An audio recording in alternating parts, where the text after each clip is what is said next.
기자의 진실과 시청자의 진심을 알아봅니다. YTN 뉴스 FM 열린 라디오 YTN. 안녕하세요. 아나운서 변지우입니다. 여러분은 하루에 몇 번 뉴스를 보시나요? 저는 주중에 뉴스를 진행하다 보니까 정말 틈만 나면 신문과 TV 또 포털 사이트를 통해서 뉴스를 들여다보는데요. 뉴스를 보다 보면 제목마다 따옴표가 들어가 있는 게 많이 보입니다. 이런 걸 일컬어 따옴표 저널리즘이라고 한다더군요. 오늘은 따옴표에 담긴 저널리즘의 비밀에 대해서 자세히 들여다보려고 합니다. 10월 17일 토요일 첫 순서인 미디어 비평 시간에서 바로 만나보시죠.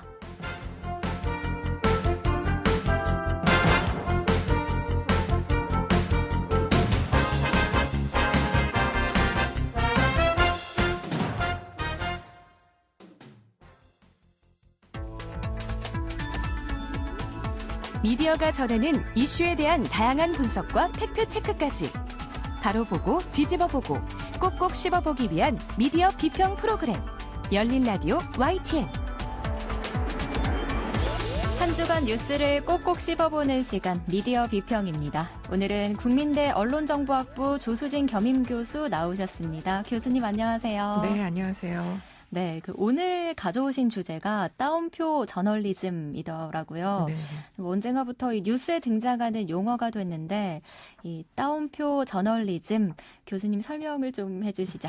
네, 뉴스 기사는 그 내용을 뒷받침할 취재원을 이렇게 취재해서 이루어지죠. 네네. 근데 이제 이 취재원의 말을 그대로 옮기는 것, 그러니까 그 말 그 자체를 그대로 인용해서 보도할 때 보통 이렇게 따옴표를 넣잖아요. 예. 네, 그런데 원칙적으로라면 취재원의 말 또한 일방적인 주장에 불과할 수도 있으니까 이에 대한 상반된 의견도 취재를 하고요. 또 다양한 경로를 통해서 검증을 한 뒤에 하나의 기사로서 실리는 게 정상인데 이런 과정 대신에 취재원이 한 말을 그대로 기사로 옮겨 넣는 거, 이거를 이제 따옴표 저널리즘이라고들 합니다. 요즘에는 이제 이 따옴표 안에 들어가는 내용이 심지어 제목에 그대로 등장하는 그런 경우가 많죠. 이 따옴표 내용이 기사 제목, 그러니까 이 헤드라인으로 그대로 등장한다고요? 네네. 제목을 굉장히 신중히 정해야 할 텐데요. 이 따옴표가 제목으로 그대로 올라가는 이유가 있을까요? 언론이 기사 제목으로 클릭수를 유도하기 위한 거라고 보이는데요. 예. 이제 보통 우리는 언론이 클릭 장사한다 이런 말들 많이 하잖아요. 네, 그렇죠. 이제 이게 보면 미국에서는 1940년부터 나타납니다. 예. 제목 소비자라는 용어가 그때부터 생겨났고요. 신문 독자들이 헤드라인 위주로 신문을 읽는 경향을 말해주는 건데, 그러니까 이제 전 세계적인 추세라는 거고요. 네. 근데 유독 한국의 헤드라인의 가장 큰 특징이 직접 인용글을, 그러니까 이제 쌍따옴표를 기사 제목에 많이 사용한다는 겁니다. 미국 신문 편집에서는 직접 인용글을 기사 제목으로 사용하지 않도록 권고하고 있는데요. 한국에서만 이렇게 유독 제목에서 직접 인용보호를 사용하는 것이 관행으로 자리 잡아가고 있습니다. 한국의 헤드라인의 가장 큰 특징이라고 하셨는데 네, 최근에 그렇습니다. 직접 인용글을 기사 제목으로 그대로 쌍따옴표를 넣는 이유는 뭘까요? 여러 가지 이유가 있겠지만 기사의 객관성을 부여하기 위한 수단으로 사용되거나 또 본문 내용의 사실성에 대한 책임 회피 방편으로 이용되는 경우가 많다라고 보이는 거죠. 네. 따옴표를 쓰고 문제가 될 경우 그 사람이 한 이야기다라고 하면서 책임을 회피하는 거고요. 그래서 아주 언론의 무책임한 행동입니다. 그렇군요. 네. 저 이렇게 말 나온 김에 기사 제목을 만드는 원칙을 좀 짚고 가볼까요? 네. 보통 이제 우리가 기사 제목에 대해서 가르칠 때 유의사항으로 몇 가지를 얘기하는데요. 중요한 정보를 빠뜨리지 않고 또 과장된 제목은 피하고 기사의 핵심을 정확하게 요약하고 또 화자의 의도를 왜곡하지 않으며 지나치게 감정적인 표현과 비약은 피하고 다른 기사와 관련성을 살펴야 한다라고 가르치고 있고요. 네. 그리고 이런 것도 사실 있어요. 문장 부호를 요긴하게 이용한다라는 내용도 있긴 있습니다. 그래요? 네. 그러니까 큰 따옴표나 작은 따옴표, 물음표 등 문장 부호를 사용해서도 표현 효과를 높일 수 있다는 건데요. 네. 때로는 이제 문장 부호 하나가 여러 말을 대신할 수도 있잖아요. 그렇죠. 그렇기 때문에 그렇고. 그런데 이제 여기서 주의해야 할 것은 내용에 맞는 이야기여야 한다는 거죠. 그러니까 불가피하게 사용할 경우에는 반드시 기사 본문 내용과 일치해야 하는데 최근의 보도는 이제 이것마저도 일치하지 않는 경우가 상당히 많다라는 게 문제고요. 네. 지난 2006년 5.3일 지방선거 보도와 관련해서 조선일보, 중앙일보, 동아일보, 한겨레 신문의 보도 내용을 분석한 연구가 있는데 네.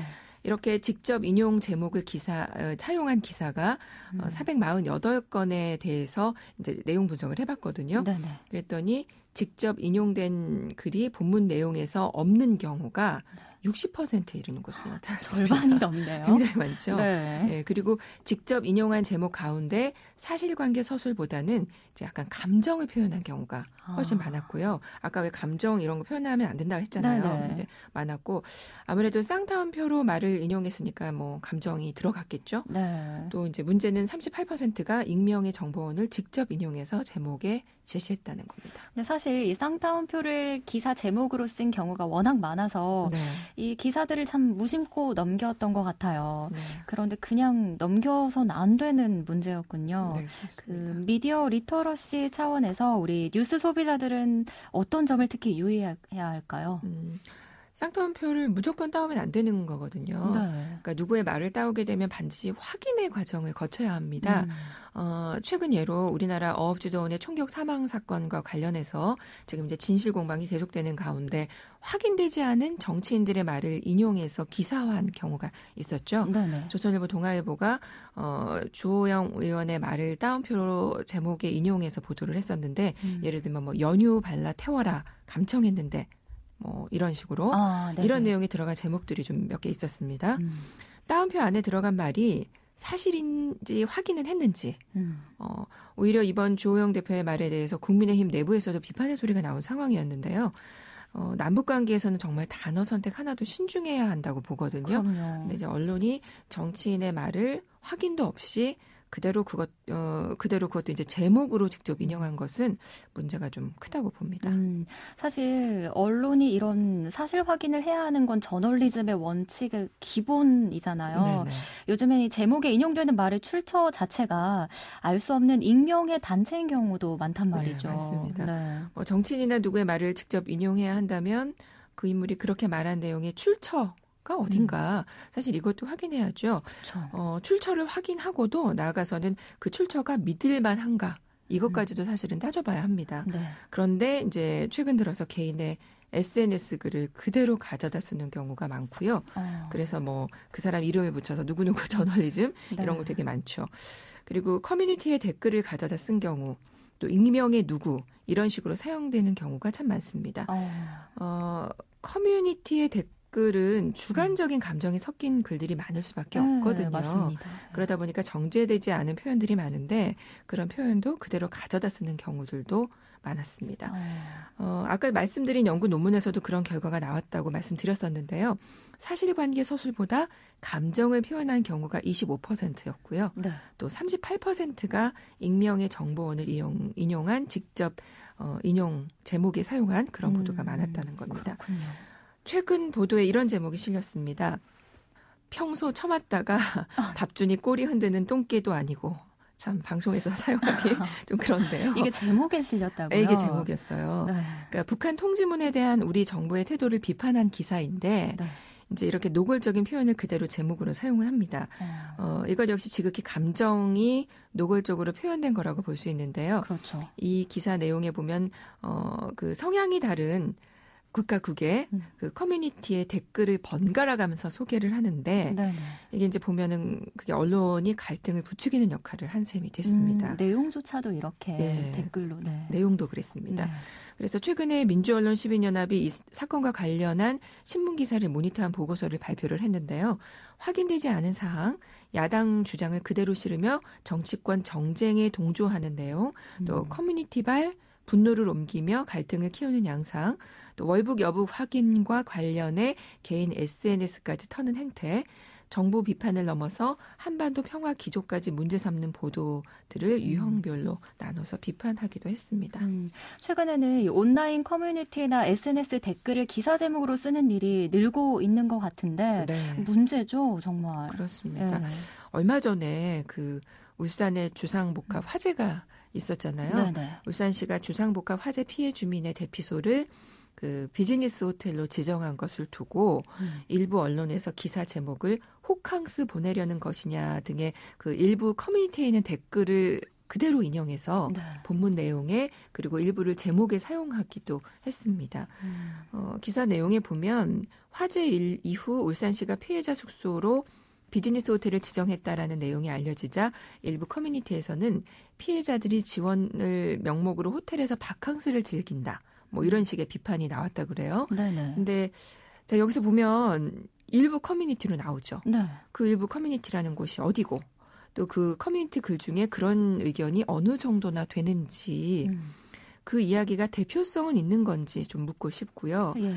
이런 재난 상황에 이재민이 발생한 상황에서는 언론이 이 정도밖에 의제 설정을 못하는지 저는 이 기사 보면서 상당히 아쉬웠거든요. 네. 그것도 뭐 일부 커뮤니티의 말을 빌어 쓴다는 게 객관적으로 보이기보다는 그냥 무책임해 보인다라는 생각이 더 컸습니다. 만약 울산시의 지원이 논란이 된다면 이게 적법한 것인지 네. 뭐 또 다른 대안은 없는지 어떤 대책을 마련해야 하는지 등에 대해서 이게 논의하는 게 더 맞지 않나 언론이 네. 네, 그런 생각이 드네요. 이런 제목이 점점 좀 자극적으로 변해간다는 생각도 참 드는데 네. 그렇게 되면 사실 피해 주민들 입장에서는 더 아픔이 커질 거잖아요. 네. 이제 늘 지적하시는 그 본질을 놓친 보도가 늘고 있지 않나 싶습니다. 네. 또 인용을 하는 경우에도 일부만 발췌해 와서 문제가 되는 경우가 많은 것 같군요. 네. 최근에 추미애 장관 아들의 휴가 미복귀 의혹을 제기한 당직 사병이 조선일보를 상대로 해서 이제 언론중재위원회에 제소했는데요. 네네. 주장에 따르면 자신이 하지도 않은 말을 한 것처럼 조선일보가 왜곡 보도했다라는 내용입니다. 그래서 이제 이와 관련해서 지금 양측 공방이 계속되고 있는 상태거든요. 네. 이렇게 이제 인터뷰의 내용 중에 일부만을 따오거나 또 인터뷰 내용을 왜곡해 인용하는 문제 등도 굉장히 심각합니다. 그래서 이제 마지막으로 생각해 봐야 할 게 네. 취재원의 말을 인용할 때 정말 중요한 부분을 따오느냐 이것도 우리가 살펴봐야 되겠고요. 네. 언론이 본인들이 하고 싶은 말을 누군가의 말을 빌어서 가져다 하는 것은 아닌지 그래서 그 누군가의 말 중 일부 편리한 대로 무리하게 인용하고 있지는 않은지 이것도 생각해 봐야 할 문제입니다. 네. 그래서 이제 오늘 얘기를 좀 종합해 보면 누군가의 말을 인용해서 내용이나 제목으로 보도할 때 인용한 말에 대해 언론이 확인 절차를 거치는가 그리고 그 따옴표의 출처가 어디인가 그 출처는 믿을 만한가 그리고 정말 중요한 것들을 따오는가 그리고 인용을 통해 언론이 하고 싶은 말을 하고 있지는 않은가를 좀 스스로 살펴보시기 바랍니다. 네. 언제까지 관행이라고만 말할 수는 없을 것 같습니다. 네, 이 선정적이고 확인이 잘 되지 않은 무분별한 직접 인용 보도, 이 따옴표 저널리즘이 줄어들길 바랍니다. 교수님 오늘 말씀 여기까지 듣겠습니다. 고맙습니다. 네, 감사합니다. 네, 지금까지 국민대 언론정보학부 조수진 겸임교수였습니다. 진실을 전합니다. 진심을 다합니다. 시청자 여러분의 목소리에 귀 기울이는 YTN 뉴스 FM 열린 라디오 YTN 토요일 저녁 8시 20분에 방송됩니다.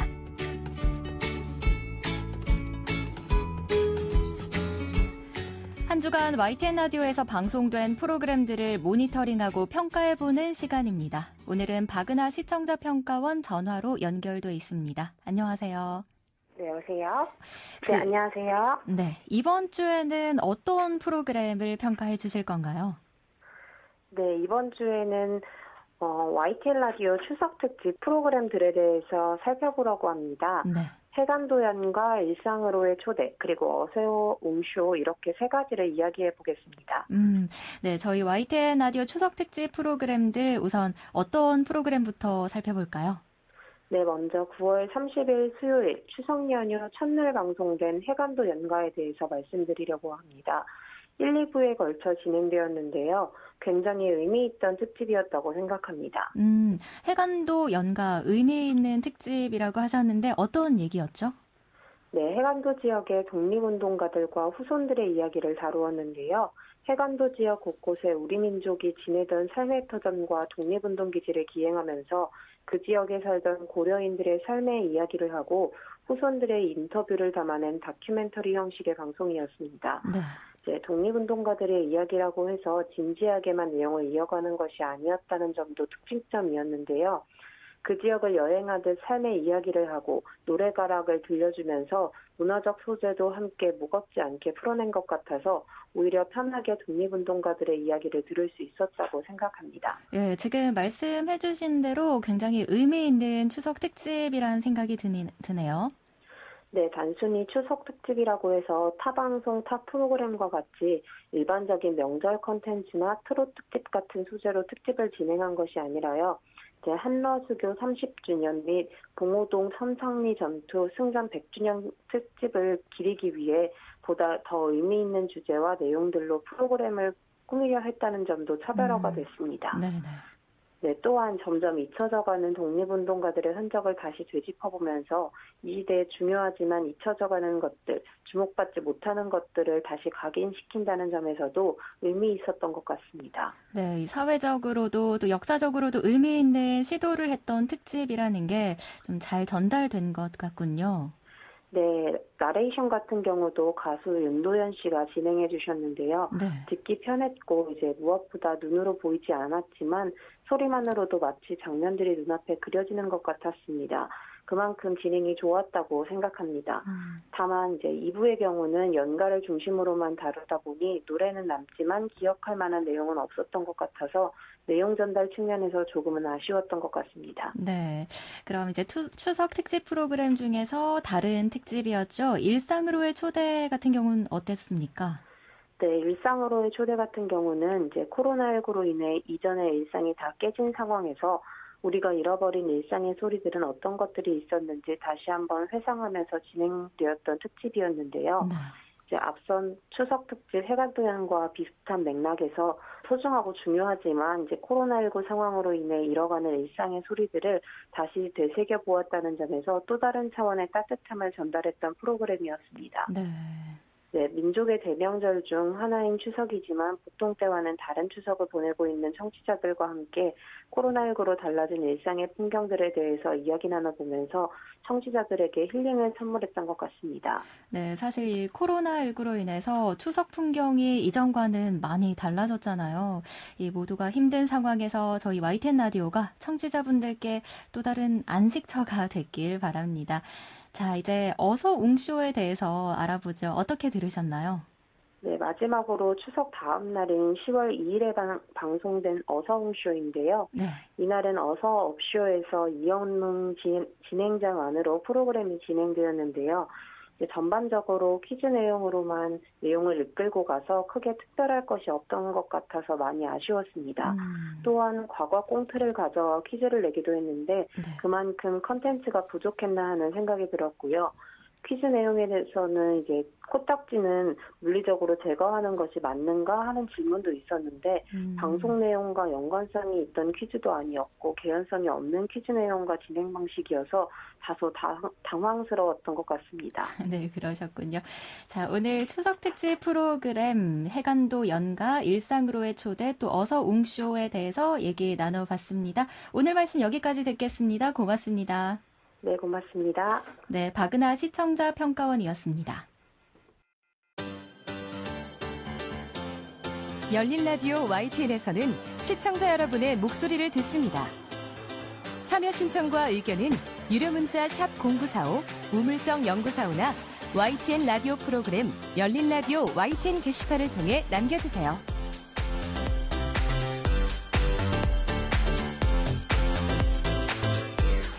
뉴미디어 트렌드 함께 해주실 분이죠. 콘텐츠를 살아가는 분입니다. 뉴아이디의 김조한 이사 전화로 연결돼 있습니다. 이사님 안녕하세요.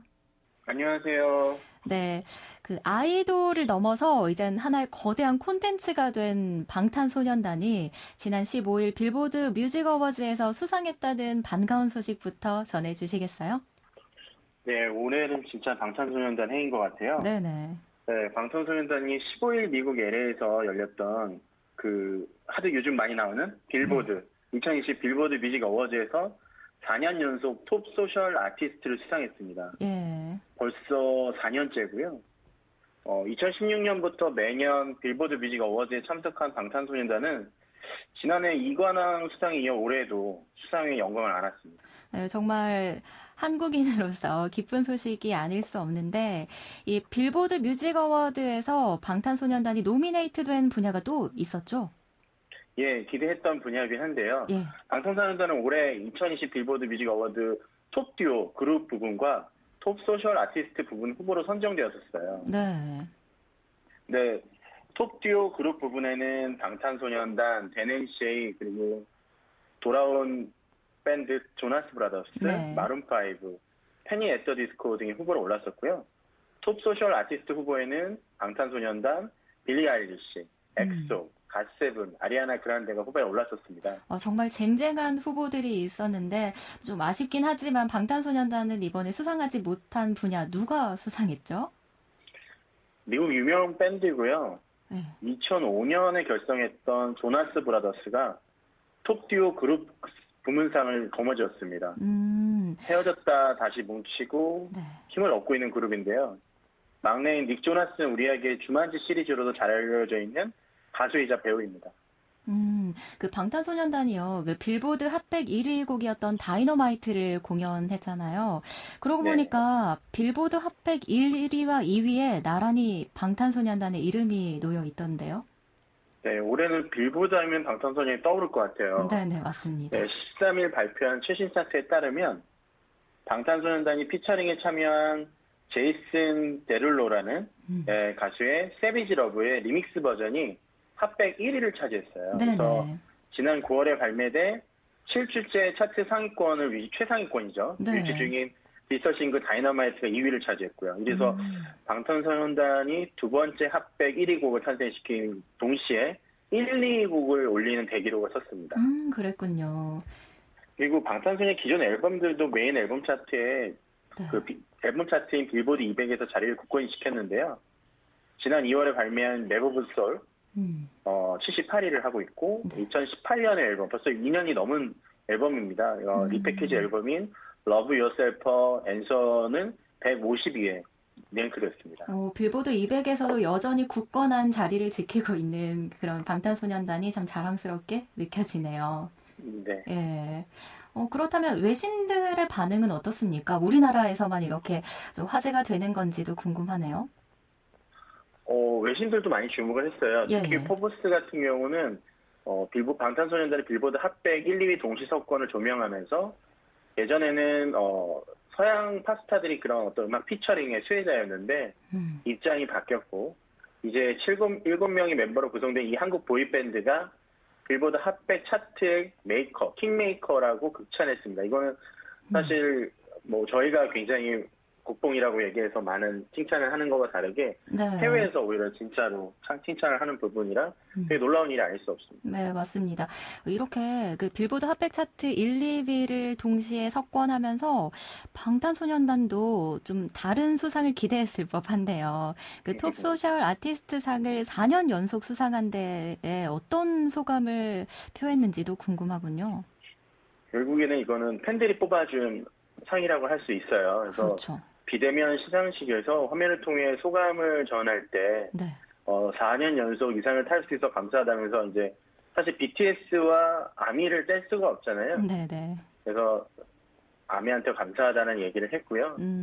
그리고 저희 노래를 사랑해준 많은 분들과 빌보드에도 감사드린다고 재차 인사했습니다. 그래서 특히 이제 아미와 방탄소년단이 얼마나 긴밀하게 연결되어 있는지 증명해주는 상이라고 해당 상의 의미까지 부여를 했습니다. 네, 방탄소년단은 늘 이렇게 아미에 대한 애정을 늘 언급을 하는 모습이 참 보기 좋다는 생각도 드는군요.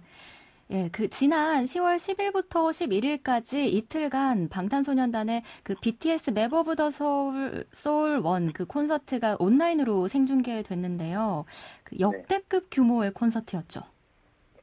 진짜 보통 100만 명을 동원하려면 보통 5만 명짜리 그 어떤 콘서트장을 20번 정도 돌아야 되는데 전 세계 191개 국가 지역에서 99만 3천 명이 돈을 내고 들어왔어요. 그냥 유튜브나 이런 시청으로 본 게 아니라 그래서 시청만으로 약 500억대 매출을 기록했을 거라는 얘기도 나오고 관측되고 있습니다. 예.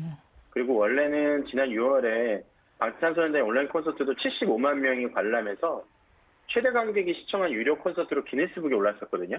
그랬군요. 근데 그걸 또 뛰어넘었어요. 원래는 이번 네. 콘서트는 온오프라인 동시에 진행할 예정이었어요. 네네.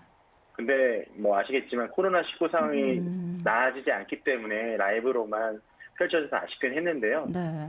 오히려 그런 부분들 때문에 오프라인에서 열지 못하는 것들을 더 이제 극대화, 이제 더 좋은 경험을 심어주기 위해서 증강현실이라든가 요즘 또 화제가 되고 있는 XR, 확장현실 등 최첨단 기술을 다 동원해가지고 네. 관객들의 목소리도 듣고 얼굴을 볼 수 있는 아미온에어라든가 세계 최초로 라이브 스트림 공연에 4K HD 멀티비를 동시에 적용하면서 사실 이제 유례없는 콘서트를 완성했습니다. 진짜 역사의 한 장면을 같은 시대에서 이렇게 공유할 수 있다는 거에 참 감사한 마음도 드는군요. 이번 주 목요일에는 그 방탄소년단의 소속사 빅히트의 상장이 이루어졌죠. 주가는 네네. 상한가를 기록한 지 얼마 되지 않아서 급락하기도 했는데요. 이번 빅히트의 상장 어떤 의미를 갖게 될까요? 사실 급락을 했다고 해도 대한민국에 있는 어떤 엔터사보다 가장 많은 가치를 지니고 있고요. 네네. 사실 지금 자체로 BTS만 바라본다면 군대도 다녀와야 되고 지금 연기 얘기가 나오고 있습니다만 여러 가지 산재된 문제들도 있습니다. 그럼에도 불구하고 네. 최근에 타이니탄 예전에 방송에서 말씀드렸던 네. 어찌 보면 영원히 살아갈 수 있는 메타버스의 방탄소년 IP를 또 만들었고요. 또 왜 그들이 그런 가치를 지니고 있는지에 대한 증명을 할 수 있는 부분도 많이 만들었던 것 같아요. 특히 위버스라는 플랫폼에 주목할 필요가 있는데 네네.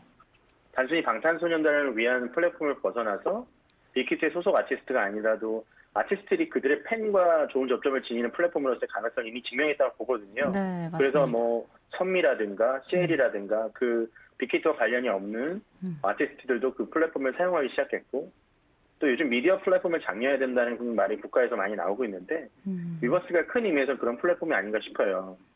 그래서 플랫폼 기업으로의 행보가 지금 빅히트의 어떤 주식을 만들어냈다고 보고 있고요. 네. 앞으로의 주식 가치에도 큰 역할을 할 것 같습니다. 네, 맞습니다. 자, 그럼 마지막으로 오늘 소개해 주실 이번 주 화제 영상은 뭔가요? 한번 이거 보셨는지 모르겠어요. 유명한 K-팝 가수나 한류 스타가 아닌데 지금 전 세계가 또 한국의 아름다운 도시와 재밌는 춤 그리고 국악을 기반하는 음악에 흥을 느끼고 있습니다. 네네. 그 Feel the Rhythm of Korea라는 시리즈물이에요. 뭐 강릉, 안동, 목포에서 얼터네티브 팝밴드인 이날치의 음악과 또 앰비규어 댄스 컴퍼니의 숨막힌 퍼포먼스가 눈길을 사로잡고 있어요. 그래서 딱 들으면 이게 뭐지? 라고 하는데 경치는 또 되게 잘 찍었어요. 또 한국의 또 전통적인 부분들 그리고 뭐 우리가 한번 놀러 가면 꼭 한번 가볼 만한 골목이라든가 이런 것들 나오면서 되게 독특한 음악, 약간 국악 같기도 하고 네. 뭐 여러 가지 같은 음악을 듣고 또 그 음악과 너무 잘 어울리는 또 그 장소와 되게 잘 어울리는 춤을 하거든요. 네네. Feel the Rhythm of Korea 영상 3편은 12일까지 유튜브 조회수가 8천만 회가 넘었고요. 오, 예. 그리고 다른 사회관계, 소셜 네트워크 다 포함한다면 2억 7천만 뷰가 넘습니다. 네. 그러니까 블랙핑크가 최근에 뮤직비디오에서 한복 이상을 입었거나 네. 또 방탄소년단 슈가의 솔로곡인 대취타 등으로 이미 한국의 전통 문화에 대한 관심이 커진 점도 하나의 요인 중에 하나 아닌가라는 생각도 들고 있어요. 저도 사실 이 Feel the Rhythm of Korea 강릉 편을 주변에서 추천을 해주셔서 봤거든요. 처음에 저도 이사님이 말씀하셨듯이 이게 뭐지? 정말 새로운 영상이다라는 생각으로 관심 있게 봤고 그러다 보니 저도 모르게 이제 이번에 10월에 발표된 뭐 강릉, 목표, 안동 편을 다 보게 됐고 또 지난 8월 여름에 나온 서울, 부산, 전주 편을 다 보게 됐어요. 정말 이게 영상미도 굉장히 좋고 또 한국적인 국악이 좀 친근하게 느껴지더라고요. 맞습니다. 혹시 이사님은 이 많은 우리나라의 그 도시들 중에서 어떤 편이 인상 깊으셨나요? 저는 목포가 되게 인상 깊더라고요. 혹시 고향은 아니시죠? 아닙니다. 네. 목포 예전에 영상, 네. 예, 가봤었던 동네인데도 전혀 다른 느낌의 영상으로 보여지니까 네네. 지금 사실 한국관광공사가 할 수 있는 거는 한국으로 여행을 오라가 아니라 만약에 지금 그 코로나 사태가 끝나면 네. 놀러 가고 싶게끔 만드는 게 중요할 것 같거든요. 그렇죠. 네, 뭐 데이터를 공개를 했는데 네. 이 주로 시청한 이들이 아시아의 18세에서 34세 여성이라고 합니다. 네. 그래서 나라별 통계를 봐도 인도, 베트남, 필리핀, 인도네시아, 태국 등에서 관심을 보이고 90%가 여성이라는 게 되게 특이한데 그러네요. 그런 점에서 만약에 이제 코로나가 끝나고 한국 다시 여행이 자유화될 수 있다면 네. 또 이런 지역에 많은 또 아시아의 젊은 사람들이 여행을 가지 않을까라는 생각이 들었어요. 이게 연일 기사로도 많이 나오더라고요. 이 필더 리듬 오브 코리아에 대한 관심이 그만큼 더 뜨거워지고 있고 아까도 말씀해 주셨지만 뭐 SNS까지 다 포함하면 조회수가 2억 7천만 뷰가 넘는 그런 수준인데요. 네. 이게 정말 코로나19 상황에서 정말 아이디어가 좋은 그런 영상이 아닌가 그런 생각도 듭니다. 사실 퓨전 국악 그룹 이날치도 알리는 사람들에게 좀 인식이 되는 그런 기회가 되지 않을까 싶은데요. 이것도 K-팝이 아니냐는 얘기들이 나오고 있고 그러니까요. 이날치에 대한 관심이 굉장히 높아지고 있어요. 그래서 예. 사실은 뭐 우리가 만드는 K-팝이라는 게 꼭 아이돌 위주의 중심이 아니라 다양한 우리만의 음악, 뭐 트로트도 마찬가지겠고요. 네. 저희들의 전통 음악이나 이런 이날치 음악들이 전 세계에서 알려지면 알려질수록 한국 콘텐츠의 가치는 높아질 거라고 보고 있습니다. 맞습니다. 제가 또 이 댓글들을 보니까 나만 알고 있는 국내 명소들을 다들 추천을 해주시면서 이곳 영상도 만들어주세요. 뭐 이런 요구사항들도 있더라고요. 네, 혹시 이사님은 추천하고 싶은 곳이 있을까요? 아마 다 할 것 같아서 뭐라고 얘기하긴 그런데 예. 저는 그냥 서울에 있는 명소들도 좀 더 찾아보면 어떨까라는 생각이 좀 들더라고요. 그러니까 지방도 한번 다 돌면 네. 또 그거 서울이나 아니면 또 이제 다른 지역들 그리고 뭐 저는 울릉도도 한번은 갔으면 좋겠다는 생각도 있고요. 그렇군요. 네, 그다음에 독도도 한번 마지막으로 꼭 갔으면 좋겠다는 생각이 듭니다. 네, 정말 우리나라 풍경이 이렇게 아름다운지 몰랐다, 뭐 이런 반응들도 연일 이어지고 있는데요. 이 영상 아직 못 보신 분들이라면 Feel the Rhythm of Korea 검색해서 한 번쯤 보시면 좋을 것 같습니다. 이사님, 오늘 말씀 여기까지 듣겠습니다. 고맙습니다. 네, 감사합니다. 네, 지금까지 뉴아이디의 김조한 이사였습니다. 열린 라디오 YTN 10월 17일 토요일 순서 이제 마칠 시간입니다. 저희 프로그램은 YTN 라디오 홈페이지와 YTN 라디오 애플리케이션 그리고 유튜브와 팟빵을 통해서도 다시 들으실 수 있습니다.